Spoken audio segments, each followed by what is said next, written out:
A month ago, the Department of Justice had some 40 investigators assigned to the police shooting of an 18-year-old in Ferguson, Missouri.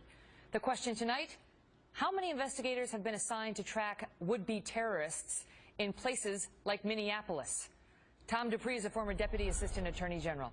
Well, Eric Holder said full resources of the Justice Department would be unleashed on Ferguson to help solve one crime. How many do we have in Minneapolis tonight, where the Minnesota U.S. Senator Al Franken is now calling on the DOJ to do more? Well, that's the thing, Megyn, is that when Al Franken is criticizing you for being soft on terrorism, you've got an issue. I hope that the Attorney General is going to prioritize this. We've seen what he does when he gets involved in some. We've seen how he personally went to Ferguson. He focused his attention on it. And I'm not going out on too far a limb here to say that I think ISIS poses a greater threat to United States national security than the Ferguson Police Department does. I trust the Justice Department will recognize that, and I trust that they will deploy sufficient resources to find out why Minneapolis and St. Paul have become a hotbed for ISIS and a fertile recruiting ground for jihadists. Right. The two guys who just got killed fighting for ISIS, the Americans, are both from Minneapolis. They went to high school together. They were friends. They wind up over there fighting for this terror group. And prior to that, there was another guy who went over to Somalia, and this was his message for those who might consider joining him in the jihad. Listen. If you guys only knew how much fun we have over here. This is the real Disneyland. The real Disneyland. So there's something about Minneapolis and its community that is leading to this sort of radicalization. And what have we heard, if anything, from DOJ on this?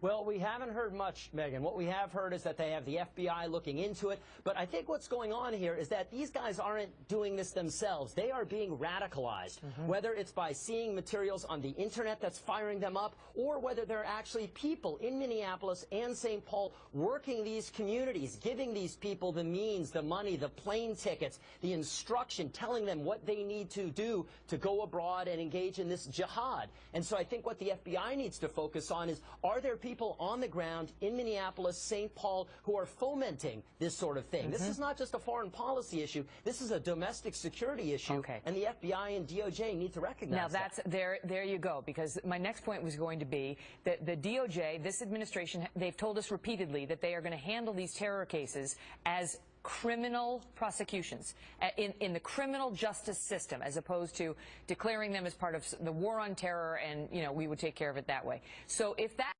to be the approach, do they not owe the American people as aggressive an approach as they can possibly offer when it comes to sniffing out who is fomenting, as you put it, radical jihad within the U.S. borders?